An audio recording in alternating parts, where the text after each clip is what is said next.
Bonjour à tous et bienvenue dans cette vidéo. Aujourd'hui, on parle de la nouvelle lune en Scorpion qui arrive aujourd'hui et on va parler de chaque signe. On va essayer de toucher à chaque fois un petit peu aux maisons symboliques de chaque signe. Ça va un peu ressembler à ce que j'ai fait avec Mercure qui rétrograde en Scorpion aussi, euh, puisqu'il rétrograde le 19 novembre. Et enfin hier du coup, et ça ressemble un petit peu à ce qu'on va décrire, puisque pour les maisons symboliques, ça ressemble au signe. Si vous savez exactement où se situe votre nouvelle lune en maison, mettez-le dedans, cette explication par rapport aux maisons, par rapport au signe de la maison, etc. Donc cette nouvelle lune en Scorpion, comme d'habitude, on a une certaine renaissance avec le Scorpion, même si c'est une renaissance qui va se faire avec un Mercure rétrograde.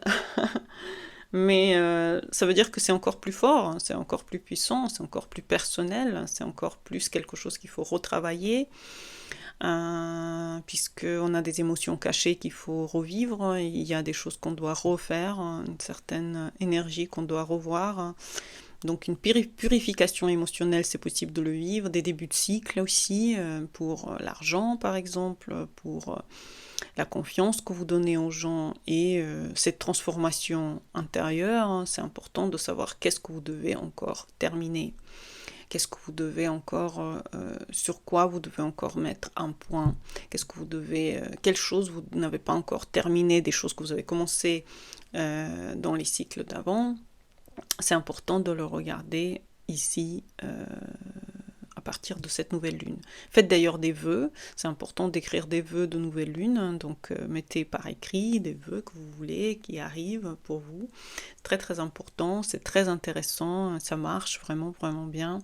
Les vœux de nouvelle lune, les vœux d'ailleurs de pleine lune aussi marchent, mais la nouvelle lune elle est vraiment importante. Surtout qu'ici on a une certaine mort symbolique qu'on va vivre, puisque le Scorpion, c'est toujours en lien avec quelque part la renaissance.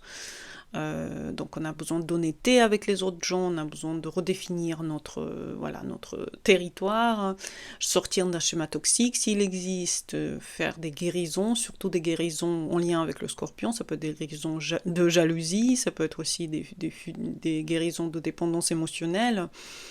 C'est comme si on a besoin d'une nouvelle peau, et cette nouvelle peau, elle va se vivre en Scorpion.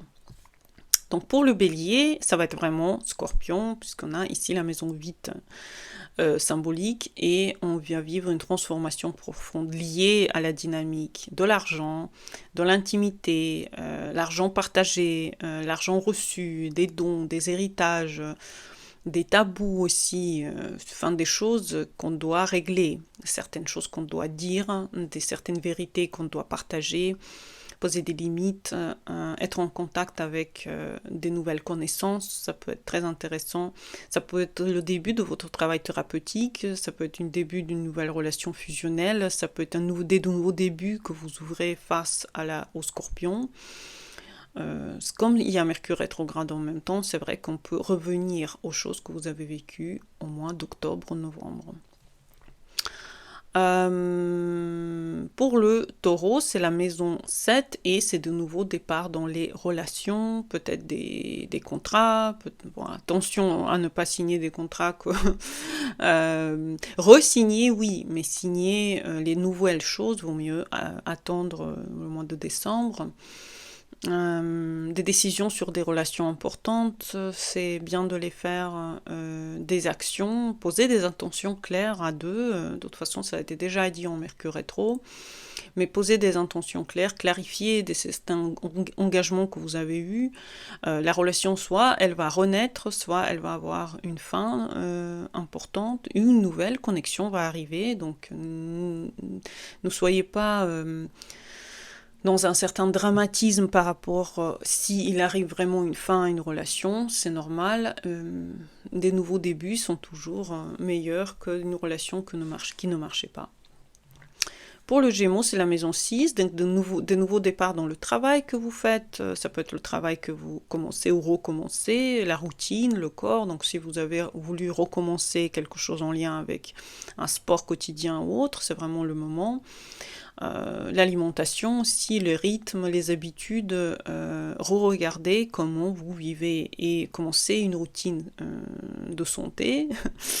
Arrêter des automatismes destructeurs, c'est important d'être devant un nouvel regard sur la réalité. Le boost dans la discipline, c'est peut-être le moment vraiment de vous poser des limites claires ou des intentions claires pour le nouveau cycle lunaire. Pour le Cancer, c'est la maison 5 et c'est un renouveau créatif, émotionnel, en lien avec votre couple, en lien avec votre enfant intérieur. Donc ça peut être une passion qui renaît dans votre couple, ce qui est beau.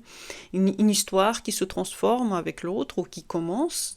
Pour tous les cancers qui n'ont pas de partenaire, ça peut être vraiment le moment où une nouvelle histoire commence. Ça peut être aussi le moment de créer, le moment de montrer votre talent, le moment de créer de nouvelles musiques que vous avez peut-être abandonné ou ne jamais eu le moment de les créer, par exemple, ou de les mettre sur papier, ou peut-être c'est une créativité que vous avez abandonnée, c'est le moment de le faire.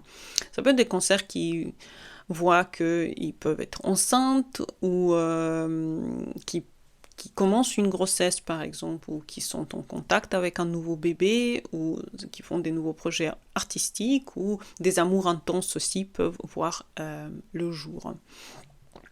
Pour les lions, c'est la maison 4, et c'est des transformations de la maison à la maison, du passé, des racines émotionnelles. Donc ici, on a une mémoire qui guérit, et on peut nettoyer, on peut changer une dynamique familiale, on peut faire un nettoyage dans la maison, pourquoi pas, jeter tout ce qui est important à jeter, réorganiser votre maison, acheter de nouvelles choses, jeter les anciennes, et comme si vous prépariez votre espace à un nouveau départ intérieur puissant. Ce qui est important, c'est que votre espace il a de la place pour recevoir un nouveau départ. Pour ça, il faut nettoyer les anciennes choses qui ne marchaient pas, les relations toxiques, la maison, enfin symboliquement et réellement aussi. Pour la Vierge, c'est la maison 3, c'est de nouvelles communications, c'est de nouvelles idées qui arrivent, ça peut être des messages importants que vous avez longtemps entendus.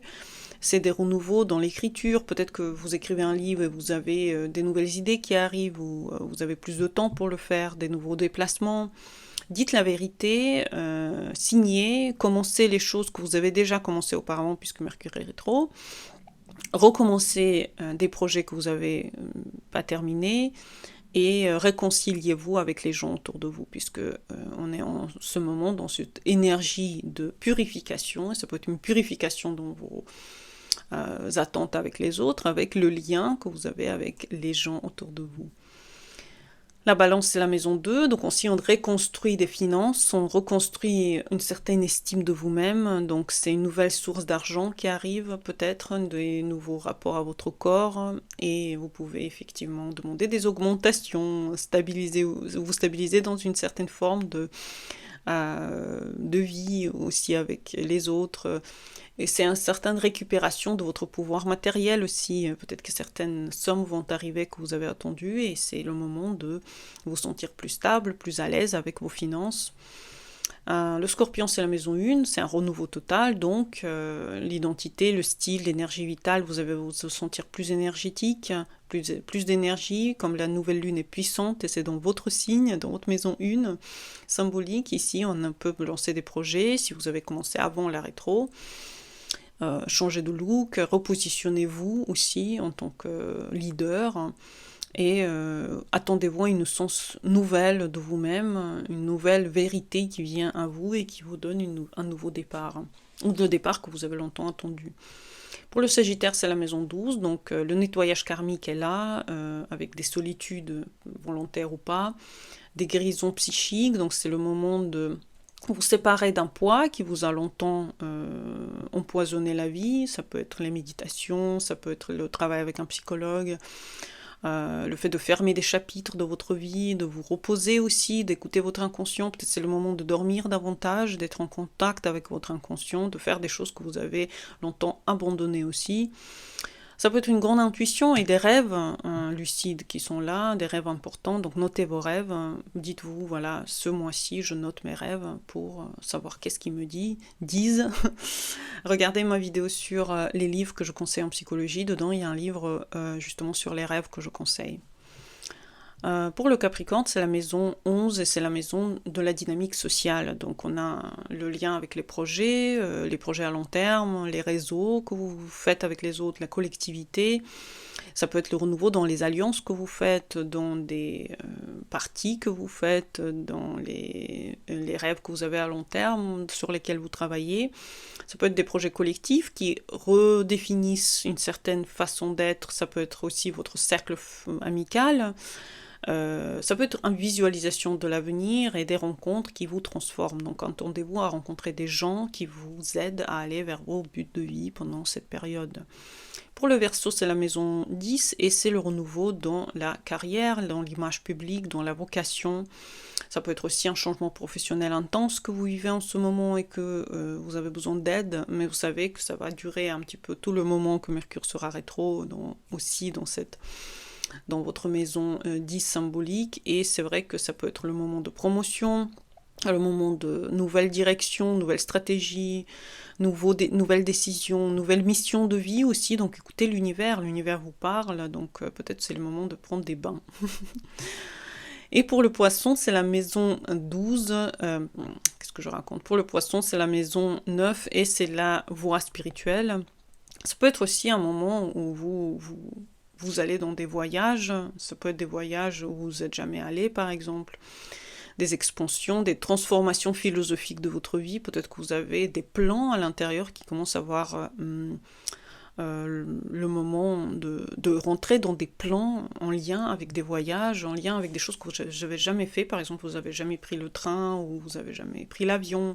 C'est le moment vraiment de peut-être aller à l'étranger, aller quelque part loin pour vous ouvrir cette nouvelle page de votre vie, de voyage. Donc c'est le moment de planifier vos voyages, commencer des cours, publier quelque chose que ça fait longtemps que vous n'avez pas publié, et ouvrez votre conscience aux nouvelles choses qui arrivent dans votre vie. Donc j'espère que vous avez aimé cette vidéo. À bientôt pour les nouvelles. Bonne journée à vous et au revoir.